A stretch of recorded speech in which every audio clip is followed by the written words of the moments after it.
एका सरोवरात एक सुसर राहत होती. सरोवराच्या काठावर एक झाड होते. त्या झाडावर एक माकड राहत होते.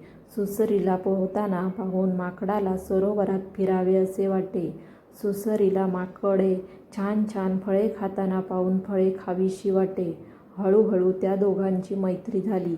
माकड सुसरीला म्हणाले, "सुसरताई, मला सरोवरात फिरून आणशील का?" सुसर म्हणाली, "हो, बस माझ्या पाठीवर." टुणकन उडी मारून माकड सुसरीच्या पाठीवर बसले. सुसर माकडास घेऊन फिरावयास निघाली. सुसरीच्या मनात विचार आला, "हे माकड रोज गोड गोड फळे खाते, तर ह्याचे काळीज किती गोड असेल." सुसरीने माकडास विचारले, "तू मला तुझे काळीज देशील का?" माकड सावध झाले आणि म्हणाले, "मला आधी का नाही विचारलेस? मी तर काळीज झाडावरच ठेवून आलो. चल, मला किनाऱ्यावर सोड, म्हणजे तुला काळीज काढून देतो." सुसर त्याला घेऊन किनाऱ्यापाशी आली. माकडाने टुणकन उडी मारली आणि झाडावर चढून बसले.